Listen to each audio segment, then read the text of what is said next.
بسم الله الرحمن الرحيم والصلاة والسلام على سيدنا محمد وعلى آله الطيبين الطاهرين. محاضرتنا لهذا اليوم هي عن الجودة في التعليم المنهج. بسم الله الرحمن الرحيم. والأرض مددناها وألقينا فيها رواسي وأنبتنا فيها من كل شيء موزون. قال رسول الله صلى الله عليه وآله وسلم: إن الله يحب إذا عمل أحدكم عملا أن يتقنه. صدق رسول الله الكريم. محاضرتنا الجودة في التعليم من خلال الآية الكريمة وقول الرسول الأكرم محمد صلى الله عليه وآله وسلم. شيء تبادر الأذهان يعني أكو علاقة؟ العمل الجيد، إتقان الشيء، العمل بإخلاص. إذا الآيات القرآنية والحديث النبوي الشريف يحثان على العمل بإتقان. محاضرتنا هي عن كيفية الوصول إلى الجودة بالتعليم المنهج. تصميم الجلسة يعني في المستهدف طلبة الدراسات العليا مدة الجلسة 30 دقيقة. هدف الجلسة تمكين المتدرب أو المتدربين أن يكونوا عنصر فاعل في عملية التعليم المدمج وقدرته على القيام بالتدريس بجودة عالية. الطرق، العمل الجماعي، المناقشة، العصف الذهني، المواد التدريبية موجودة، الإعلام اللوجستي. الإرشادات العامة. طبعا الإرشادات العامة هاي للمتدربين بشكل عام يساهمون في الأنشطة بفعالية، احترام المدرب والزملاء، شارك بأسلوب مهذب من خلال طرح رأيك، أيضا استثمار الوقت بشكل أفضل والتعاون مع المجموعة، كذلك تشجيع الزملاء في المجموعة على التفاعل المشترك وبناء علاقات إيجابية مع المتدربين، وأيضا تنفذ اللي راح تتعلمه في حياتك العملية المستقبلية. المقدمة. كمقدمة عن موضوع الجودة. الجودة في التعليم، من أين أتت فكرة أو أهمية الجودة في التعليم المدمج والتعليم المدمج بشكل عام؟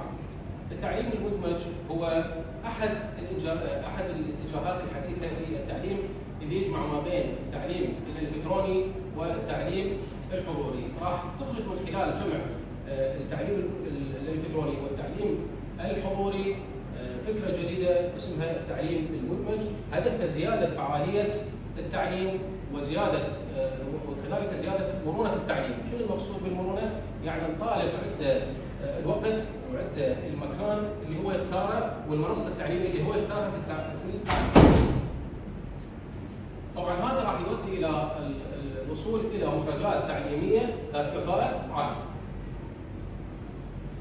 الهدف العام من الجلسة التدريبية أو المحاضرة لهذا اليوم أن يكون المتدرب جزءاً فاعلاً في عملية التعلم المدمج وقادراً على أن يوظف معايير الجودة في نشاطاته التعليمية وتحسين أدائه بشكل مستمر. الأهداف السلوكية لهذه الجلسة أن يعرف التعليم المدمج، يعدد أنواع التعليم المدمج، يذكر أهداف إدارة الجودة. طبعا هذا المتدرب بعد إكماله للجلسة التدريبية. يوضح أهمية إدارة الجودة في التعليم المدمج، يشرح إيجابيات وسلبيات التعليم المدمج، يصف المبادئ التي ترتكز عليها الجودة في التعليم المدمج، ويطبق مناهج إدارة الجودة مثل دورة PDCA اللي راح نشوفها في هذا اليوم. سؤال لكم قبل ما نبدأ المحاضرة اللي هو أمامكم.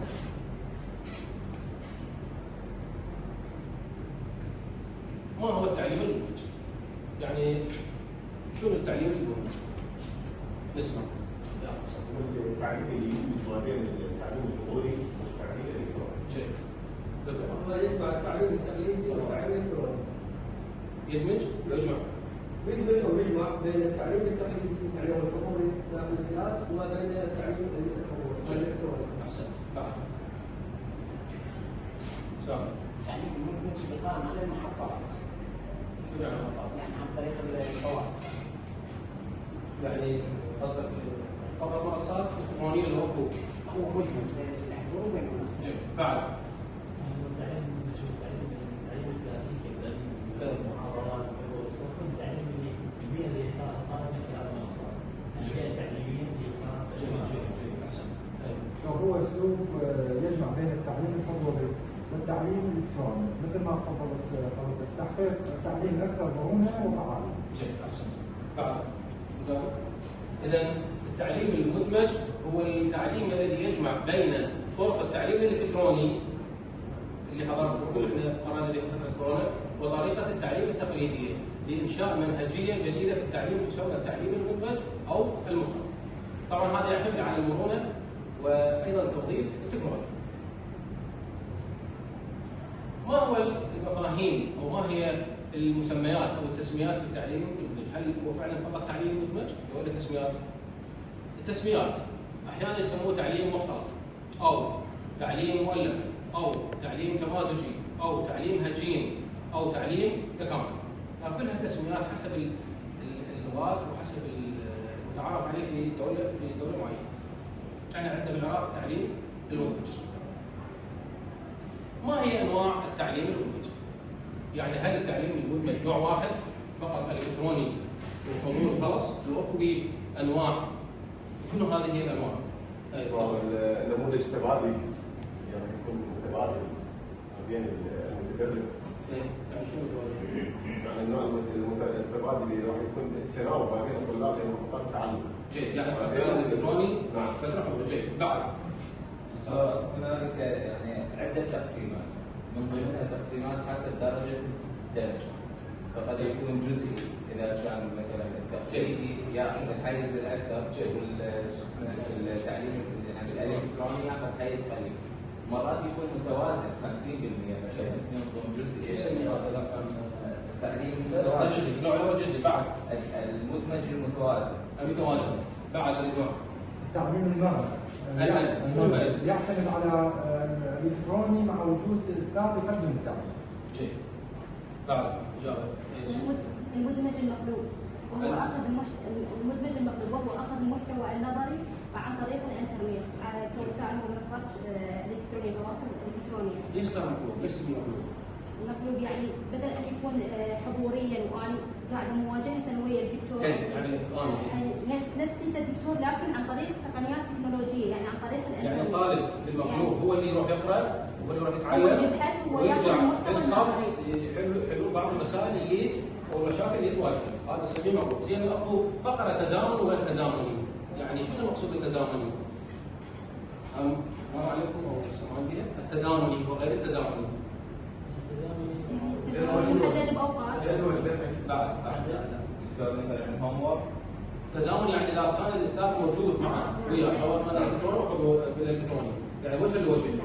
واذا غير تزامن يدز واجب وبعدين يحل الواجب او المحاضره. اذا هسه هاي الانواع بعد عندنا انواع النموذج المخصص اللي يدعم الذكاء الاصطناعي بس شنو نوع صار عندنا؟ الجزئي، المقلوب، المرن، بعد المخصص بعد محطات بعد نوع المعتمد على الانترنت. هذا راح ياخذ الحيز الاكثر هو الدراسه الالكترونيه وياخذ جزء من عنده وسيط بالحضور لغرض يعني اكتساب شلون الاسئله او هسه راح نشوف الانواع. التعليم المدمج الجزئي اللي يكون جزء عده بالصف وجزء اخر الالكتروني وفق توقيت معين. التعليم المدمج المتكامل طبعا هنا الجزء الاول يعني مثلا محاضرتين 3 حضوري ومحاضره الكتروني يعني ما يعني نقول مجدول. المتكامل لا مجدول انه عندنا محاضرات الكترونيه ومحاضرات حضوريه جدول ثابت ولازم يصير هذا الشيء يعني قسم حضوري وقسم الكتروني نسميه المتكامل. التعليم المدمج المعكوس مثل ما حكت زميلتكم انه الطالب يروح يحضر المحاضرات ويقرا الجانب النظري ويتعلم الجانب النظري وبعدين يرجع للصف يحلون المسائل والمشاكل اللي تواجهها اثناء الاطلاع على المصادر. النوع الاخر هو المرن، اللي يكون الجدول الزمني او الاوقات المحاضرات الالكترونيه مع يعني ترتيبها بشكل مرن وبشكل غير مخصص يعني في جدول معين او ملزم بجدول معين. الموزع اللي يكون هنا توزيع المحاضرات او الطلاب على مواقع معينه مختلفه، يعني مثلا مختبرات او قاعات مختلفه الطلاب. طبعا في الحاله كان عندنا عدد كبير من الطلاب، طلاب اجانب، فنوزعهم على القاعات على المختبرات وهم يتعلمون الكترونيا وبعدين يرجعون للصف يتناقشون في المسائل اللي يحتاجونه. وايضا التعليم المدمج القائم على المشاريع هذا يتعلق في التطبيقات العمليه، يعني ايضا تعليم الكتروني لكن في الجانب العملي اللي تطبيقي يحتاج دراسه حقيقيه. عندنا هذا الباركود لكم، الباركود شوفوا لي الباركود. ما هو التعليم وما هو نوع التعليم المدمج اللي حشيناه هسه، اللي يكون فيه المدرب والمتدرب في اتصال مستمر الكتروني. يلا لكم 3 دقائق. خذ الباركود.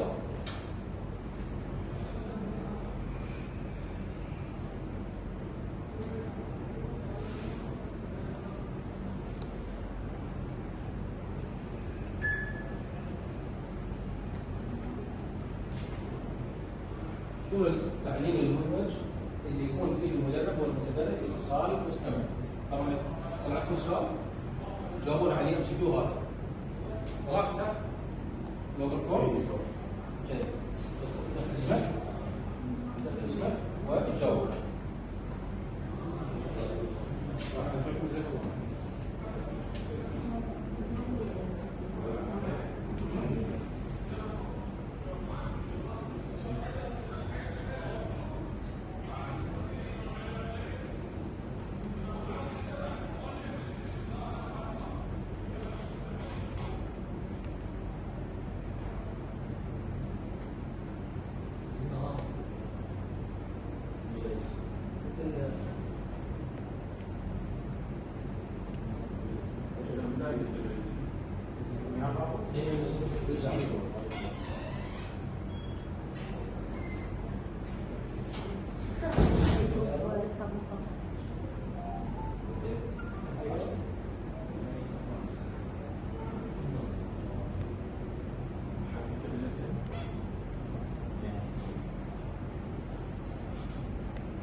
ما هي ايجابيات التعليم المدمج؟ انا عرفنا تعريفه انواعه، شنو ايجابياته وشنو سلبياته؟ بايجابيات التعليم المدمج تحسين جوده التعلم، اثنين تعزيز دور الطالب، التعلم الذاتي، بعد توسيع فرص التعلم، تطوير مهارات المتعلمين، وايضا تعزيز التواصل والتفاعل. ما هي سلبيات اسفين على الاجابات؟ شنو سلبيات التعليم المدمج؟ ضغط الالتزام بالانضباط الذاتي اذا بين بعض المتعلمين. جيد. مشاكل الانترنت والاجهزه. جيد. تقنيه، مشاكل تقنيه. اختلاف مستوى الاداء في مهارات التكنولوجيا، استخدام مهارات اذا ضعف استخدام او ضعف المهاره لدى الطالب والمتعلم، المعلم، المدرب، عندنا ضعف فما عندنا. يعني المدربين والمعلمين عندهم مشكله مع جيد. بعد صعوبه تقييم الاداء. جيد، هاي نقطه مهمه. ضعف التفاعل الاجتماعي راح يصير. التواصل العاطفي او الوجداني، يعني هسه اعطيكم محاضره عن بعد، ما يصير تماس، ما يصير نسميه انساني او عاطفي او وجداني، هذا التماس له علاقه قويه جدا بالتعلم. يعني التاثير المباشر وجه لوجه. قلة الأمانة الرقمية. جيد، هذا مهم جدا، قلة الأمانة الرقمية. بعد زيادة العبء على المعلم. جيد، زيادة العبء على المعلم. كل مهارات الرقم صحيحة وقيمة يعني في يعني في سبيل الموضوع. إذا السلبيات، أولا ضعف البنى التحتية التقنية. اثنين، تفاوت المهارات الرقمية ما بين الطلبة ونفس الوقت المعلمين. صعوبة إدارة الوقت، يعني يصير لود على الطالب وعلى المعلم ويصير عدم انضباط، يعني مو جدول زمني معين حضوري. قلة التفاعل الإنساني المباشر، اللي اكتشفوا إنه ماكو تواصل مباشر، وبالتالي راح يقل التأثير بالطالب. وأيضا مقاومة التغيير لدى بعض المعلمين والطلاب، وهي لاحظناها احنا في زمن كورونا إنه يقاوم التغيير، المعلم رافض هاي الفكرة نهائيا والطالب رافض الفكرة نهائيا، وبالتالي راح نواجه صعوبات في كيفية إيصال القناعة لدى الطرفين المعلم والطالب. نجي إلى موضوع أو الجزء الآخر من موضوعنا اللي هي الجودة. ما هي الجودة؟ يعني شنو علاقة الجودة في موضوع التعليم؟ فما هي الجودة؟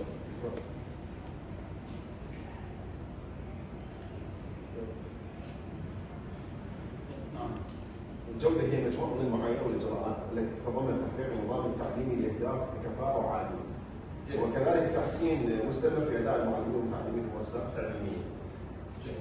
بعد ما هي الجودة؟ ما هي الجودة؟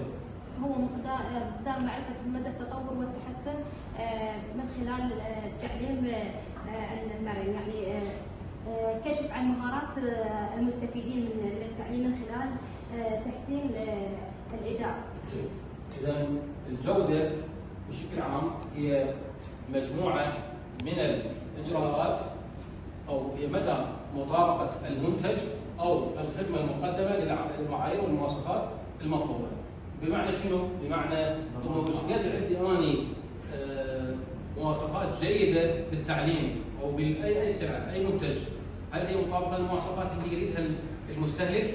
هل هي تحقق رغبات او رضا المستهلك؟ هذه كلها ايش قد نقدر نحقق من عندها هذه المتطلبات والمواصفات؟ معناها ان وصلنا الى مرحله الجوده، لذلك تتسابق الشركات والجامعات في الوصول الى اعلى مواصفات الجوده، ليش؟ اعلى درجات الرضا للمستهلك او للزبون او للمستهلك.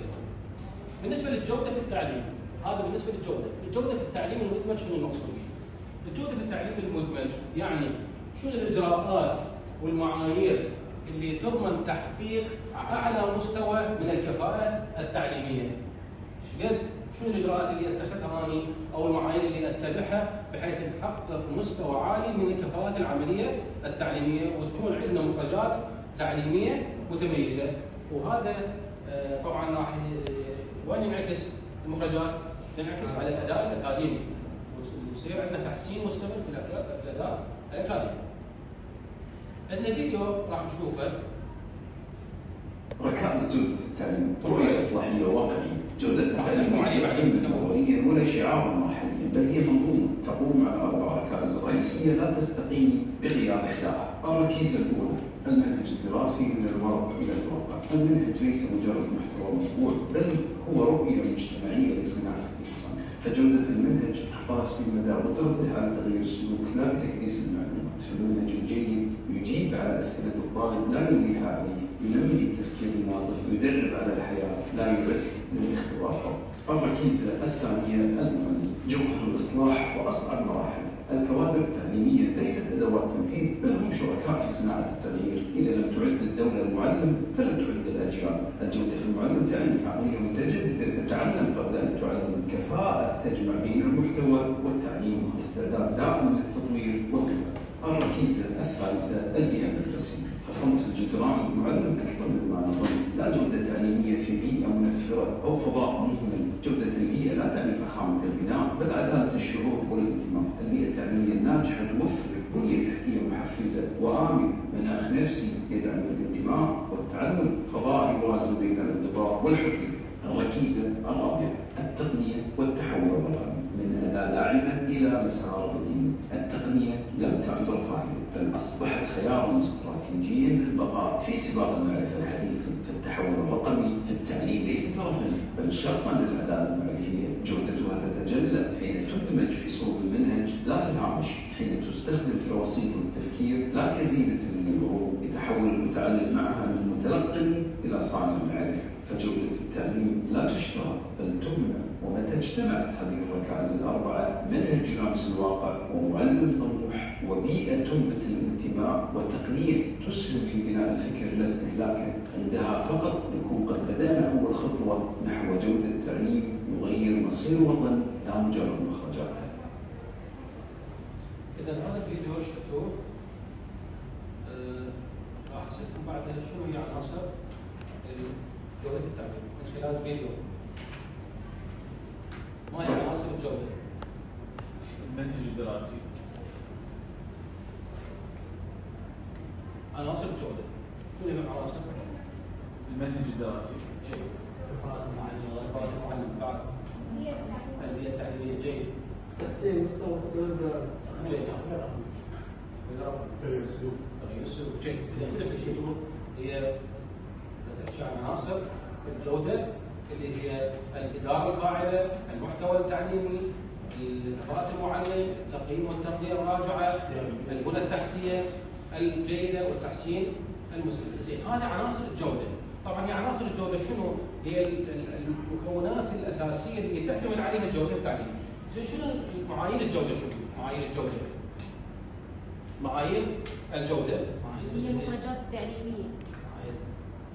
القوانين التي معايير الجودة شنو؟ الأهداف المخرجات التعليمية. أقصى الأهداف التي نصل إليها. الأهداف والمعيار. المخرجات التعليمية. مخرجات. أدوات تقييم عادلة. جيد. تنوع اساليب التدريس. يعني نقول معايير الجوده في التعليم المدمج، شنو الفرق عن عناصر الجوده في التعليم المدمج؟ عناصر المواد التي يحتاجها المعايير. جيد. المعايير الأساسية. المعايير هي المقاييس او المؤشرات التي يحكم من خلالها انه اكو جوده في التعليم. شنو هذه المعايير او المقاييس او المؤشرات اللي اقول عليها؟ اهداف، كفاءة المنصات، يعني اذا بدون كفاءة المنصات موجوده ما نقدر نقول اكو جوده. بعد تنوع اساليب التدريس، بعد وجود ادوات تقييم عادله، توفر دعم فني ورضا المستفيدين، كل هذه هي معايير يعني بحيث اكو هسه تقييم الاداء الحالي انه هو استقبال للطلبه وهم يعطوني رايهم اكو فعلا رضا لو ما موجود. لماذا تطبق الجوده؟ يعني حكينا عن مكونات الجوده، عناصرها، معايير، ليش نطبق الجوده في التعليم؟ تنصل إلى هدف أعلى التعليم. بعد ليش نطبق الجوده؟ لماذا تطبق الجوده في التعليم؟ للحصول على أفضل مخرجات. لتحسين كفاءة العملية التعليمية. جيد. وتحقيق أهداف التعليم بدقة وفعالية. جيد. بعد هي تحقيق الأهداف بكفاءة عالية. لمواكبة تطور في مجالات التعليم. كل اللي حكيتوه صحيح اللي هو فوائد او تطبيق الجوده. اولا تحسين التعليم، زياده المرونه، يعني يصير مرونه في التعلم وطريقه التعلم، تعزيز التفاعل والتحفيز الذاتي للطلاب، رفع كفاءه استخدام الموارد والتقنيات، وايضا التطوير والتحسين المستمر. ما هي مؤشرات تحقيق الجوده؟ هذا باركود. ما هي مؤشرات تحقيق الجوده في التعليم المدمج؟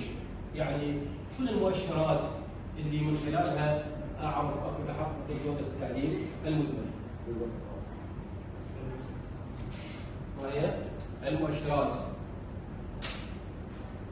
طبعا هذا استلمه عن طريق القاعده، لان اجاباتكم راح تجاوبوها واستلموا اني.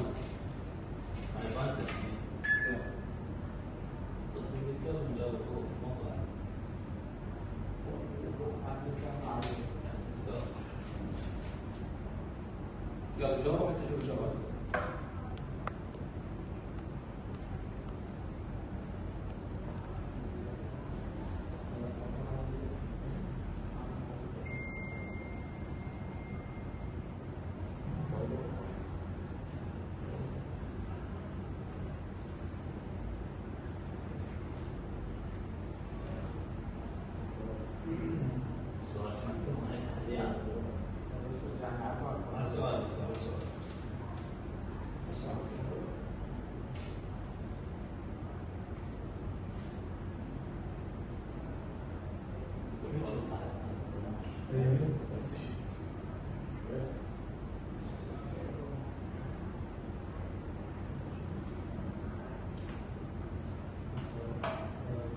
بس عليك نجاوب ما يصير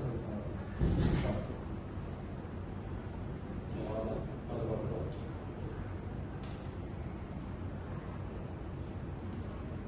ليش ما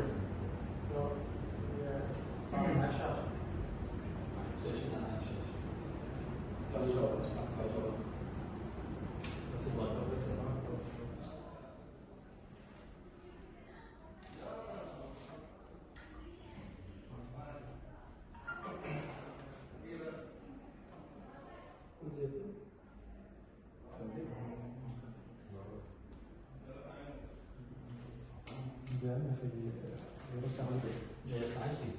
هو التعليم بس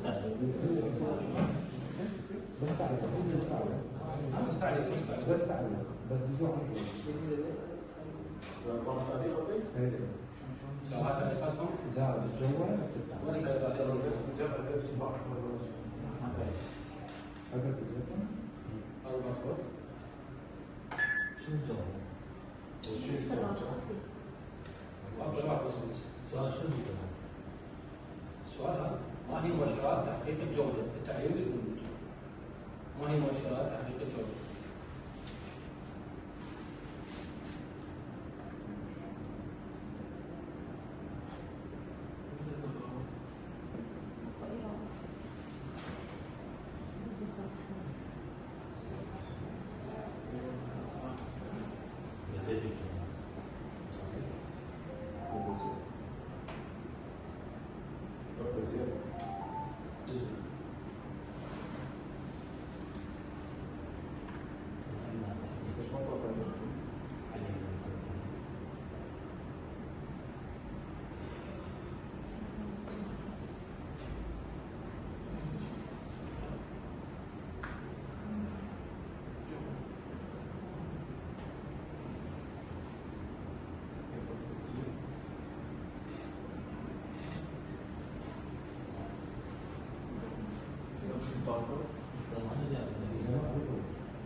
الإيجابية بالنتائج وتطوير التعليم والمخرجات. يمتلك مؤهلا علميا وتربويا مناسبا، يستخدم اساليب تدريس حديثه، يميز اداؤه دوريا ويعمل على تحسينه. جيد. اذا هذا القسم من اجاباتكم. مؤشرات تحقيق الجوده. مؤشرات تتعلق بالمحتوى العلمي، يعني انا اشوف المحتوى العلمي هل هو مناسب جيد. مؤشرات تتعلق بالمعلم، اسلوبه، طريقه تدريسه، هل يتبع اسلوب تقييم جيد. ايضا مؤشرات تتعلق بالطالب نفسه ومدى تفاعله ومرونته وكفاءته. مؤشرات تتعلق بالتقييم والاختبارات وكفاءتها ونوعيتها. وايضا مؤشرات تتعلق بالبنى التحتيه التقنيه. واخيرا مؤشرات تتعلق بالاداره المؤسساتيه ومدى التزامها بتعاليم الجوده. ما هي التحديات التي تواجه الجوده في التعليم؟ عندنا مجموعه تحديات: الوصول الى التكنولوجيا، جوده المحتوى، مشاركه الطلبه، تدريب المعلمين، بعد مشكلات فنيه، تكلفه الاقتصاديه اللي تحتاجها جودة التعليم، القياس والتقويم، وكذلك الأمان والخصوصية اللي حكيتوا عليها قبل شوية، يعني البيانات والداتا للدرجات وغيرها من الأمور المعلومات الشخصية كلها معرضة إلى يعني الدخول والتلاعب. كيف تتحقق جودة التعليم؟ جودة التعليم تتحقق من خلال مجموعة من القوانين، لكن احنا عندنا هنا تصميم وضع العالم ديمينج يتضمن 4 محاور اللي هي التخطيط والتنفيذ والتحقق والتحسين من خلال دورة اسمها ديمينج سايكل او في دي سير. يعني لازم نخطط للعملية وننفذ العملية ونشيك او ندقق للعمليه وبعدين نسوي تحسين مستمر. هذه العمليه هذا العالم الامريكي اللي اشتغل باليابان بعد الحرب العالميه الثانيه وتوصل الى التكنولوجيا او التطور هذا اللي وصل الى اليابان من خلال تنفيذه لهذا الخطه او البرنامج. طبعا هم من علماء الجوده المشهورين. هذا المخطط او دوره ديمينج تلاحظون انه يتكون من 4 اجزاء: تخطيط، تنفيذ، تحقق وتحسين. ايضا هذا المخطط يحتاج في مرحله التدقيق الى طريقه اخرى اللي هي استخدام مخطط عظم السمكه للوصول الى الاسباب والنتيجه اللي نسميها كوز اند افكت دايجرام. المقصود بمخطط هيكل عظم السمكه بهالشكل هذا، انه هذا المخطط هو تلاحظوه انه راس السمكه هو السبب او المشكله، شنو هي النتيجه، وهذه الاضلاع هي الاسباب اللي تؤدي الى المشكله. فنخلي الاسباب حتى نوصل الى الحلول وبالتالي نوصل الى علاج لهذه المشكله. هذا نسميه فيش بون. فرضا عندنا مثال، اذا بدنا نستخدم مخطط عظم السمك لحل مشكله معينه، مثلا مشكله انخفاض جوده التعليم، انخفاض جوده التعليم المدمج. شلون نحل المشكله هذه؟ لاحظوا عليها بالشكل هذا. تلاحظون الاسباب: المنهج، المتدرب، المدرس، التقويم، الاداره، البيئه التعليميه. طبعا هذه الاسباب الرئيسيه. مثلا المنهج فيه اسباب غير تفاعليه، ضعف بالاهداف. مثلا المتدرب شنو مشاكله؟ ضعف الالتزام، مهارات قليله بالنسبه للمتدرب. المدرس ضعف التحفيز، ضعف التدريب. البيئه التعليميه، انقطاع الانترنت مثلا، ضعف البنى التحتيه التقنيه. الاداره، ضعف الدعم، نقص المتابعه. التقويم، ادوات تقويم غير مناسبه. هاي كلها اسباب تؤدي الى نتيجه انخفاض مستوى التعليم المدمج. لازم نحلها واحد هاي الاسباب ونسقطها حتى نوصل الى نتيجه جيده. اذا هذا المخطط هو اللي يستخدم في حل المشكلات حتى نوصل الى الجوده في التعليم. تطبيق دوره ديمينج تؤدي الى رفع كفاءه التعليم الالكتروني والحضوري، تعزيز مشاركه المتعلمين وتحسين ادائهم، تطوير مهارات اعضاء هيئه التدريس، التحسين المستمر للجوده داخل المؤسسه التعليميه. ختاما، الجوده في التعليم هي ليست مجرد شعارات، بل هي عمل يحتاج الى تخطيط دقيق وتنفيذ فعال وتقويم مستمر، بمعنى تكامل الادوار ما بين الطالب وما بين المعلم وما بين المنصه وما بين المؤسسه حتى نوصل الى تعليم مدمج مثالي ومتميز. وفي نهايه المحاضره اشكركم شكرا جزيلا والسلام عليكم ورحمه الله وبركاته.